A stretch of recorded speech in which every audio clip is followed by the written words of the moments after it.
I was encouraged to make a video of my process for a milk jug skull. So I'll probably do this in multiple parts and we'll see how it turns out. Hopefully it will be useful to someone. I found the YouTube videos to be useful for me. I did make some modifications that helped me along with my particular project. So for this part, I'll go over what I do, what I use. First thing you want is a fan if you're not working in a well-ventilated area. And by well-ventilated area, I mean outside in a wind. The fan's going to keep some of those fumes out of your way. We're going to go with a resin skull. The skull I found is slightly smaller than a human adult, but it did work. It would have been nicer to have it a little bit bigger. Of course, you have your milk jug, the 1-gallon jug, 4 liters up here in Canada. Ultimately, we're going to end up with a skull that looks like this from the milk jug. And the final stages after the painting, hopefully it will look something like this. Maybe not perfect, but it's for Halloween and I want it creepy, so we kind of got that creepy look. The other things that we need here is a stand for this resin skull to fit on. I used a metal pipe because that's what I've had. People have used PVC, cardboard tubes, whatever. Since I was making over 100 of these things, the metal pipe just was easier for me. You don't have to replace it when it starts to melt. I also use many different sizes of sponges. Make sure they're well soaked in water. Simple brushes, just a bristle cheap brush, dollar store type. An X-Acto knife, a marker, some towels to take care of the drips that might land on the table, a scissors, average heat gun, a glue gun may be necessary, gloves because some of this is going to get hot, and I also use a good quality mask. Now, regardless of what you might have heard, anytime you melt these jugs, you are going to get fumes, and I can't imagine that the fumes are good for you. A mask will help that, especially if you can't do this in a ventilated area. So the disclaimer is, do this at your own risk. Take whatever precautions you feel are necessary for yourself. I'm not responsible for what you do or do not do to your lungs as a result of these milk jugs projects. So we're going to get started here. I'm going to try to do this in real time. So it may be in multiple parts like I mentioned, but that way you can see how it goes. I'll explain things as I do them. It may take a bit longer as I remove the mask to talk to the camera, things like that. So for now, this is what we're going to start with. Okay, so this is how I do the milk jug skulls. First thing I do is mark out where I'm going to cut. It's not 100% necessary. You can usually figure it out by eyeballing it. But you draw around the lid area, down on either side of the handle. And then in reality, I'm going to cut a little bit more of this out. But this is how I start it. And I use an X-Acto knife. I just find it easier to work with than a scissors or box cutter knife. Make sure your X-Acto knife or box cutter knife is fairly sharp. There's less chance of cutting yourself that way.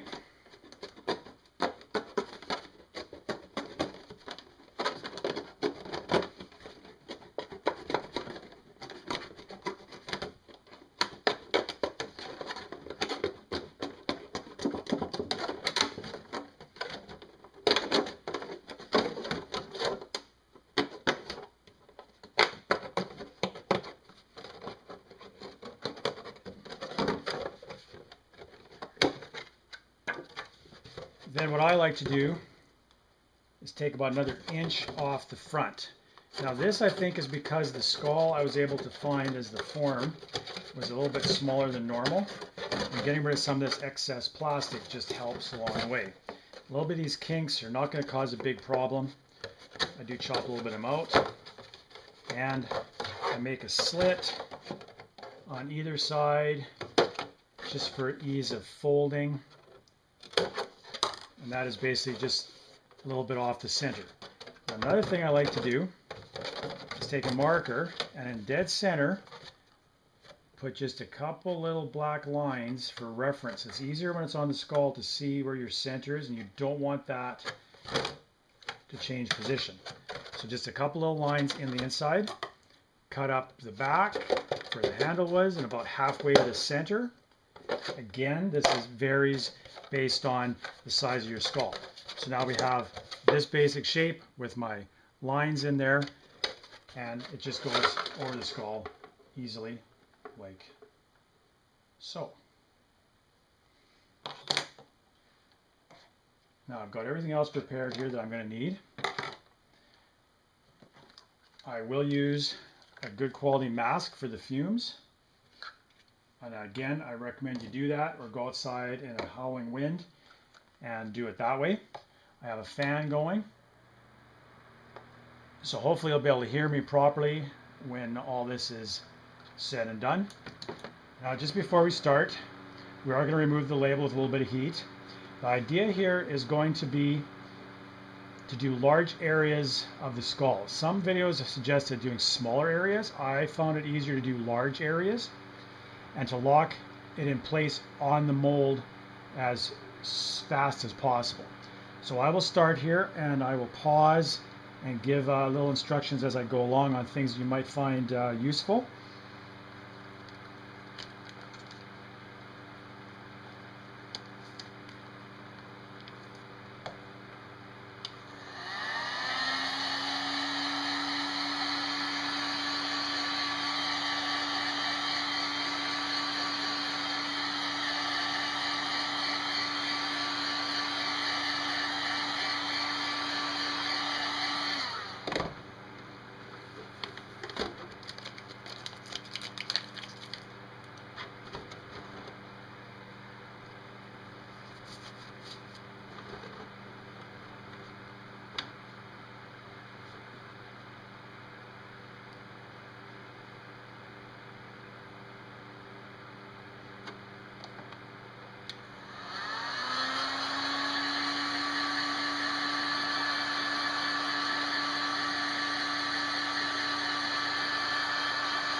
Okay, so I always lock under the chin first. Notice that I've got my black line up through the center. You want to try to hold that there as much as possible. It just makes a lot of the other forming easier to do without the excess plastic to worry about. The next step is going to be to start folding back these tops and lock it around the skull. Like other videos have mentioned, when it turns clear, that's when you're going to do the forming of this. Try to keep this up tight. So when you do this pulling back, you keep it tight to the form. It actually goes quite quickly. Average skull probably took me half hour, 45 minutes, depending on if I was doing the face or the entire skull.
Now don't worry too much about these wrinkles you'll get in the top.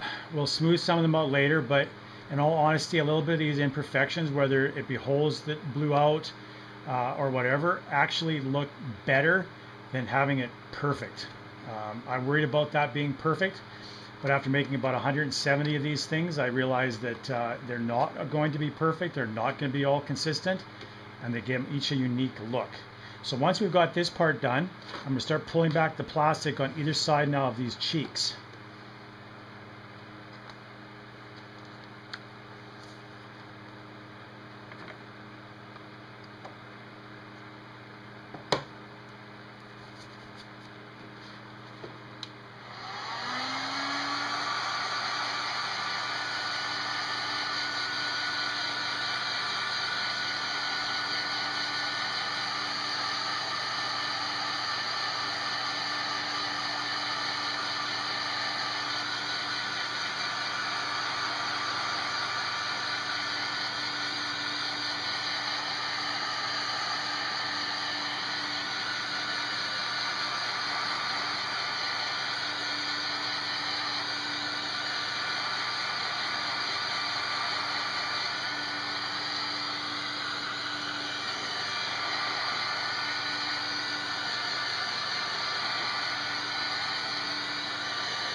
The idea here is just to start getting a rough fill in.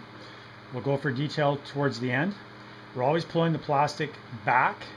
If you want to do a full skull, I'm just doing faces. You just keep pulling this plastic back until you cover all the way around. My mold is getting pretty beat up. It won't last much longer than the example I'm doing for you guys. But we're going to keep doing that. We're going to use a combination of wet sponges and the brush to just keep pulling this plastic back. Then we're going to detail the face.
Now after the initial smoothing with the brush on the top, I prefer to use the sponge to start pushing it all in. And as you can see, it's taking on the shape already, but we don't have the detail here yet in the teeth. I find the teeth the hardest part to do. There's not enough relief in the original skull to get a good relief on the teeth. If you can get a skull with really predominant gaps in the teeth, I think you'll have a better result when it's done. I also want to keep folding under these edges around all the corners. So I'll probably have a little bit of a run here now, and hopefully you can see what I'm doing and keep up to the technique.